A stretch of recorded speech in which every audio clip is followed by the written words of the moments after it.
Jumpa lagi di Jakarta TV. Ya, ini adalah Oppo A54. Ya, kami menemukan setidaknya ada 10 aspek dari Oppo A54 yang selayaknya dijadikan acuan untuk smartphone di kelas harga 2 jutaan. Salah satu yang paling menarik adalah Oppo A54 punya sertifikasi daya tahan air terbaik di kelas harganya yang 2 jutaan itu. Ya, Oppo A54. Ini adalah smartphone kelas terjangkau dari Oppo yang baru saja diluncurkan. Sekilas Oppo A54 memang terlihat biasa saja ya. Berada di kelas harga 2 jutaan, memang umumnya di sini perangnya perang spesifikasi seharusnya. Tapi Oppo seakan ingin menampilkan hal yang berbeda. Oh ya, ini spesifikasi lengkap dari Oppo A54. Mungkin belum cukup impresif ya. Akan tetapi mencermati lebih lanjut, kami menemukan beberapa hal menarik yang bisa ditemukan pada Oppo A54 ini yang bahkan layak untuk dicontek oleh brand lain di harga yang serupa. Kenapa demikian? Karena banyak brand yang melewatkan beberapa aspek yang tersedia di Oppo A54 ini. Nah, pengen tahu apa aja itu? Yuk, kita mulai satu-satu. IPX4. Ya, ini eranya HP tahan air. Tahun 2021 harga 2 jutaan pun smartphone sudah dituntut untuk punya ketahanan terhadap air. Oppo A54 ini memiliki daya tahan air terbaik untuk kelas harganya di 2 jutaan, yaitu adalah IPX4.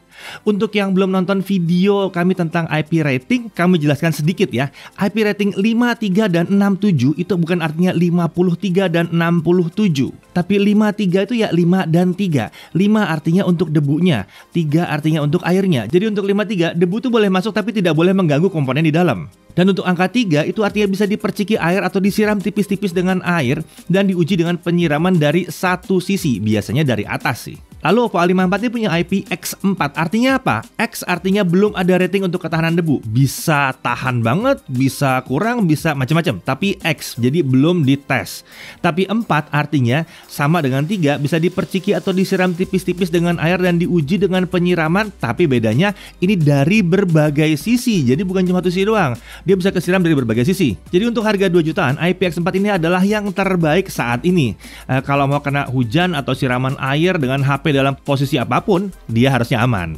Moonlight Screen. Ya, mari kita lihat layarnya si Oppo A54 ini. Ya, layar smartphone ini memiliki sunlight screen yang mampu memberikan kecerahan hingga 550 nits di kondisi terang sekali. Tapi bukan ini yang membuat kami tertarik. Moonlight Screen pada Oppo A54 ini yang sangat menarik dan layak untuk ditiru. Kemampuannya menurunkan tingkat kecerahan hingga hanya 2 nits, membantu membuatnya mampu menjaga kenyamanan mata saat menggunakannya berlama-lama dalam kondisi gelap sekalipun. Selain itu sudah ada eye comfort untuk mengurangi cahaya biru. Kemampuan untuk meredupkan layar hingga 2 nits plus eye comfort ini sangat-sangat membantu menekan kemungkinan terganggunya penglihatan kita akibat penggunaan yang berlama-lama. Tentunya mata yang sehat itu penting banget ya. Optimalisasi RAM dengan cara khusus. Ya, Oppo A54 menggunakan OSWAP yang adalah kombinasi ZRAM dan LAN Swap Speeding Technologies. Teknologi ini memanfaatkan ruang internal storage yang kebetulan emang cukup besar, 128GB.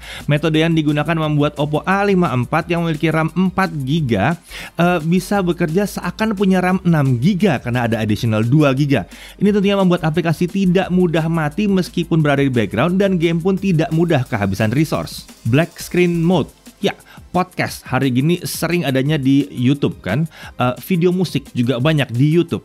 Padahal dengerin podcast dan musik sebetulnya kan nggak butuh video. Sementara itu berapa kanal YouTube seperti Jagat Review pun, kadang-kadang kita mengulas dengan gaya yang panjang tapi tetap bisa dinikmati dengan menonton tanpa nonton videonya. Jadi nonton tanpa nonton, dengerin doang maksudnya gitu ya. Nah, Black Screen Mode memungkinkan kita bisa menutup layar sembari terus mendengarkan audio dari video di YouTube. Ini membuat layar tidak terganggu dan konsumsi daya pun lebih irit. Mendengarkan playlist podcast atau video musik di YouTube di perjalanan dalam kendaraan umum sekalipun jadi lebih aman nih harusnya ya, karena bisa dikantongin, ya nggak? Nggak ada masalah kalau kesentuh karena ketutup sama si Black Screen tadi. Oh ya, Black Screen Mode ini juga bisa berguna untuk beragam kebutuhan yang membuat kita harus tetap menyalakan layar, tapi nggak mau layarnya terganggu sentuhan tangan kita, dan tentunya pada saat kita tidak membutuhkan untuk melihat tampilan layar itu. Kalau kalian kira-kira mau pakai buat apa ya? Gaming Mode. atau game space kalau di Oppo A54. Ya, saya tahu bahwa banyak smartphone yang punya fitur seperti ini, tapi nggak banyak, ingat ya, nggak banyak bukan nggak ada. Nggak banyak yang memberikan gaming mode dengan peningkatan performa yang cukup terasa. Nah, sekarang mari kita tes apa sih sebetulnya yang bisa dilakukan oleh game space-nya Oppo A54 ini. Mari kita lihat perbedaan antara nggak masuk dalam game space versus competition mode dalam game space. Kita mulai dari Antutu 8 tanpa game space. Jadi kalau normal aja, skor yang diperoleh dengan Antutu 8 adalah 100 ribuan, atau di sini kita dapat 100.292. Dengan game space dalam competition mode kita dapat 105.042. Berarti naik sekitar 5%. Ini lumayan gede ya, hanya modal game space doang.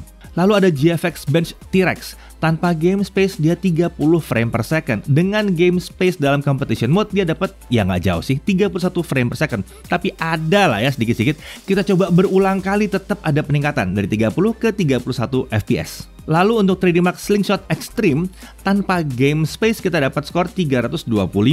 Dengan game space di competition mode kita dapat skor 422. Hah, ada peningkatan. Ya, jadi terbukti ya bahwa dengan game space di competition mode ini bisa memberikan performa yang lebih tinggi meski kadang tidak jauh. Setidaknya ini berarti kita bisa menguras performa yang lebih baik daripada dalam mode normal. Dan yang penting, ini bisa dilakukan sesuai dengan pilihan kita. Kapan kita mau, kapan kita butuh. Optimized Night Charging. Mengisi baterai semalaman penuh sebenarnya aman sih ya. Proteksi pada charger, baterai, dan smartphone masa kini tuh udah bagus banget kok ya. Tapi trickle charging itu masih akan terjadi untuk menjaga baterai tetap penuh sampai chargernya itu dicabut. Nah, itu masih tetap terjadi. Ini tidak menghancurkan baterai, tapi ini bisa memperpendek umur baterai dalam jangka panjang sekali. Nah, Oppo A54 ini punya namanya Optimized Night Charging. Jadi, smartphone dengan baterai 5000 mAh dan charger 18 watt ini akan mempelajari kebiasaan tidur Anda. Saat mau tidur, kita tinggal colok charger aja, smartphone kemudian akan mengisi baterai dengan cepat sampai 80%, lalu dia berhenti.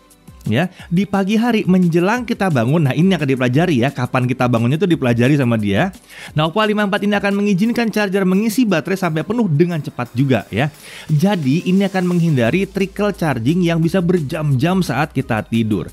Teoritis baterai akan jadi lebih awet dan seharusnya bisa bertahan lebih dari 2 tahun.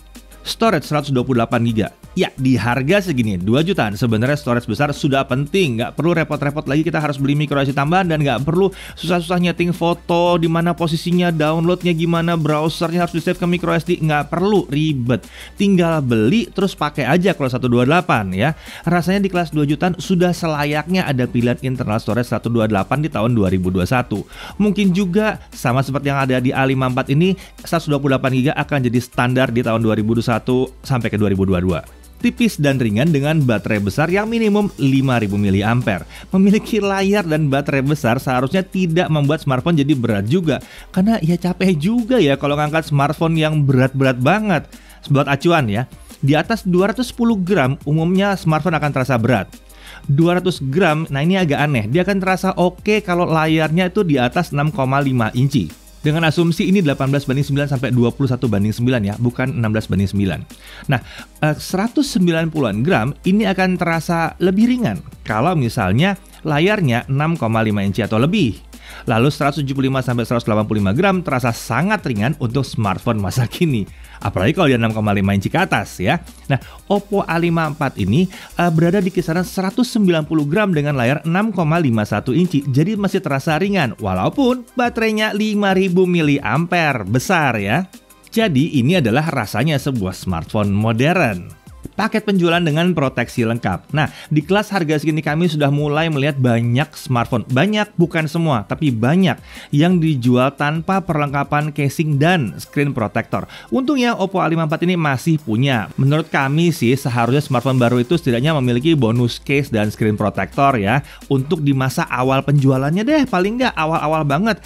Karena pada saat dia masih baru banget itu akan susah mencari casing dan screen protectornya. Ya nggak? Oh ya, kalau dari tadi bertanya-tanya, apa sih yang di tangan saya ini? Ya, yang di tangan sini adalah Oppo Band. Ini adalah sebuah smart band yang sudah bisa melakukan monitoring SPO2 sesuai dengan standar medis ODI. Jadi kita bisa mengetahui SPO2 kita secara terus-menerus, dan ini baru, brand new dari Oppo Band.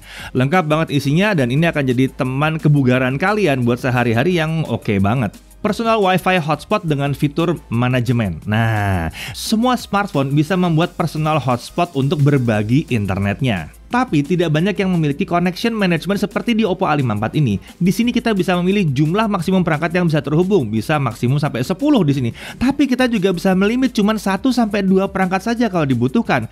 Kita pun bisa membatasi jumlah data yang bisa dipakai oleh mereka yang numpang hotspot di kita. Nah, jangan sampai nih mereka numpang hotspot di kita terus nonton YouTube Full HD atau malah download film di Netflix. Yang kenakan kuota kita jadinya.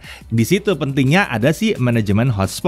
Oppo A54 ini bahkan bisa nge-share konektivitas Wi-Fi kalian melalui Wi-Fi lagi ke smartphone yang lain menggunakan mode tethering. Ini sih langka ya, nggak banyak handphone yang 2 jutaan punya kayak beginian.